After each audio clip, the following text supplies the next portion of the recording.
Hey guys, it's Teja and welcome back to my next episode of Study Astrology with me.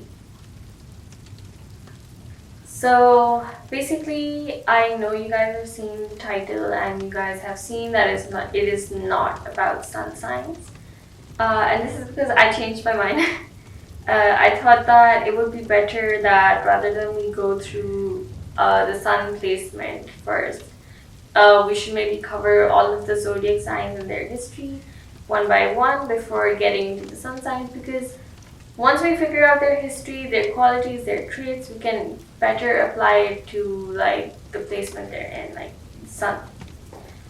So I'm starting off with Aries. Aries is the first zodiac sign when it comes to Western astrology. And a lot of us might be a bit confused about this because we follow the Gregorian calendar, so we might be confused as to why Aries is the first sign, even though it doesn't like align with January. The dates of Aries in sun placement are March 21 to April 19th approximately, which is why this confusion is very valid, because that is not what we know to be the start of the year. But there is actually a really valid reason that all of those astrology posts that you see on Instagram and Tumblr and whatnot, they start with Aries because Aries starts at March 21. And March 21 is the spring equinox and is the beginning of the new zodiacal year because spring is associated with fresh beginnings. So now that we have that bit out of the way, because I know that a lot of people are confused by that. I was confused by that, but I actually didn't even bother to research that. I just thought, hey, maybe it's a random allocation of who goes first.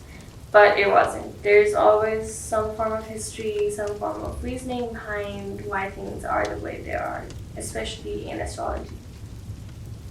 So now that that's out of the way, let's look at a bit of an intro to Aries, and this will have information that a lot of us already know, but some of us may not know, so it's better to go through it before we start.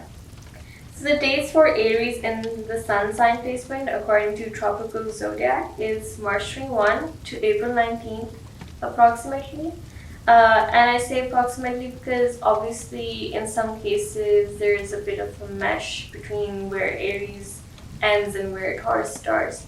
So it's good for you to check it with maybe a birth chart calculator to kind of like figure out which exact sun sign you fall into. But these are the dates officially for the sun sign in tropical zodiac. The symbol associated with Aries is the ram. It kind of looks like a bird drawing, but these are actually the horns of the ram, which is why it is associated with Aries. It obviously originates from Aries constellation. The element of this zodiac is fire, and the color associated with it is red, which is why I'm wearing red today. It is a cardinal zodiac. The ruler of this sign is the planet Mars. It is a positive masculine yang sign. And this is an allocation of the signs that are like 6 of them are positive masculine yang and 6 are negative feminine yin. And we are going to go into more detail onto what that classification means in a different video. For now, you can basically assume it to mean that Aries is associated with masculinity, energy, and action. Aries also represents spring, because it comes upon us at the spring equinox, and it is also the first 30 degrees of celestial longitude in the zodiac and the constellations. So now we'll go on to the history of Aries, the mythology and all of that. So the symbol of the ram comes from Greek mythology in some cases, where there was a ram known as Chrysomelis with a flying ram with a golden fleece. And the origin of the story is from Jason and the Argonauts. Jason is looking for the golden fleece that belongs to the ram, and we're given some history onto the ram in that story. where basically there was a son of a king Athamos who was known as Phrixus, and he had a sister who was with him. And Phrixus' stepmom hated him, and she wanted him and his sister to be sacrificed, and she was convincing her husband that it was a necessity to spare them from famine. And in that scenario, Chrysomalis the ram came and kept Phrixus safe and carried him and his sister on his back to safety. The sister unfortunately did not make it, but Phrixus did. And upon careful consideration and conversation with each other, Phrixus decided to sacrifice Chrysomalis to honor him, basically. And he was sacrificed to Zeus in some cases, or Poseidon in some cases. And then the ram's fleece was hung up in the grove of Aries, the god, Ares. And at that point, Zeus or Poseidon helped it ascend to the stars and become the Aries constellation.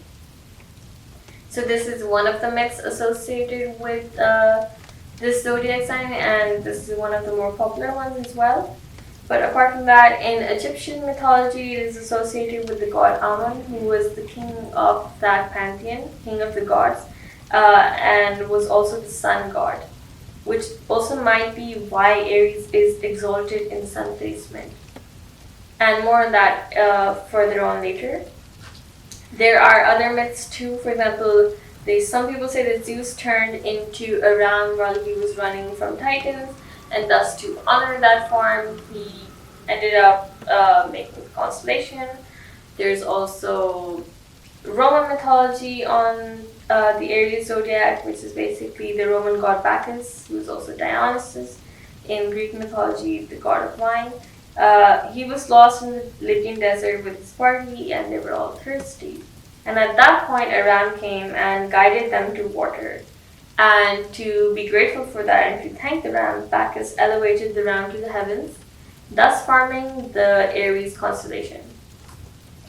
And with regards to the naming of the constellation, ancient Babylon called the constellation Chunga, but also it was called Aries in its local language, and Persians, Egyptians, and Minoans also called it Aries in their own language. And when it came to Rome through Greece, that is when it received its Latin name Aries, which means literally a ram, which is why all of these different cultures were calling this constellation a ram. And that is interesting to know, because these are all obviously cultures that had they had interaction with each other, but it's nice to see how there were so many similarities with how they were looking at the stars.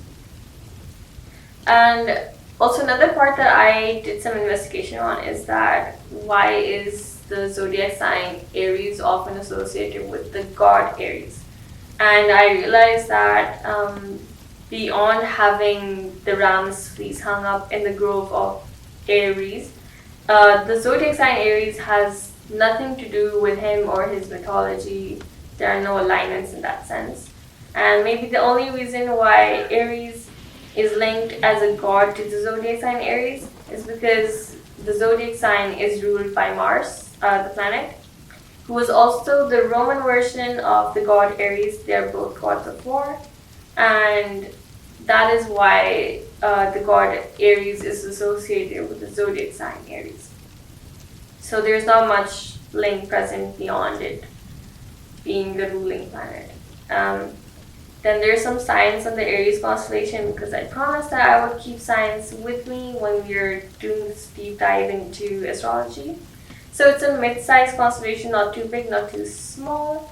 It's not that bright, it only has a few visible stars, and it is in the zodiac band of constellations.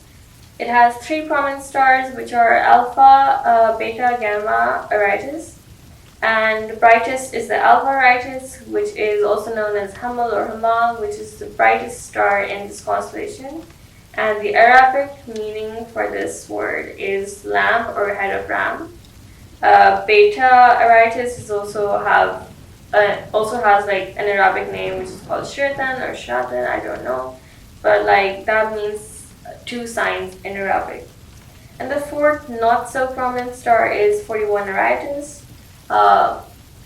It is interesting to know these. Hopefully all of us can try to spot this constellation in the skies using apps for astronomy and things like that, because I certainly want to see it now. So that's all for the science facts.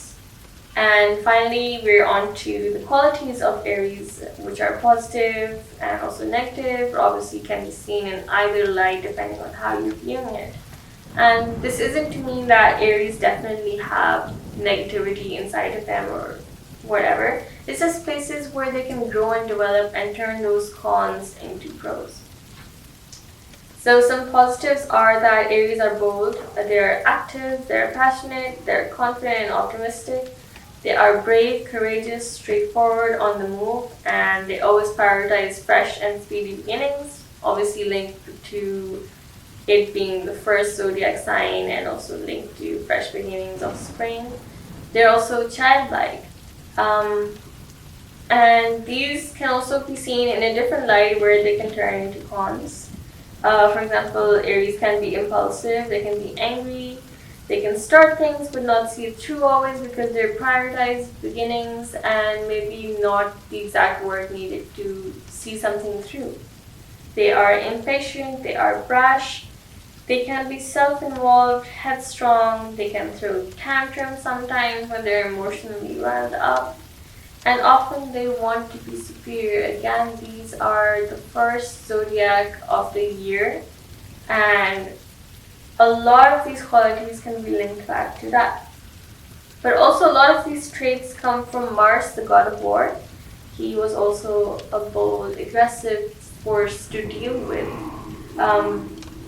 But apart from that, there's also the fact that this sign, Aries, is a fire sign, and fire energy is linked to passion, rapid movement, and anger.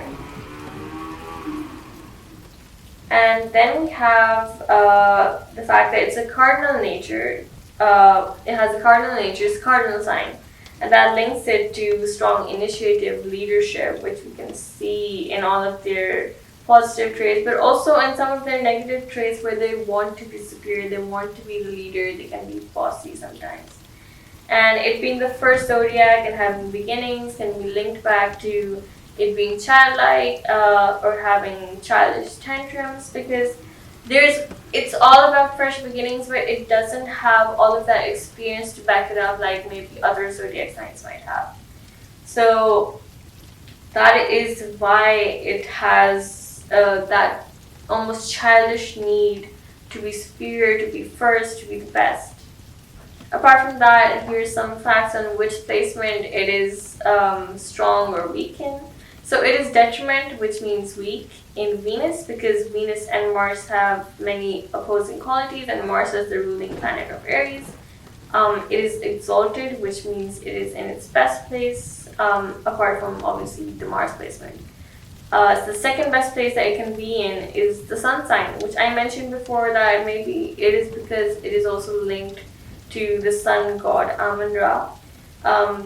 But yes, Aries is exalted in a sun placement. This is for all you Aries suns out there.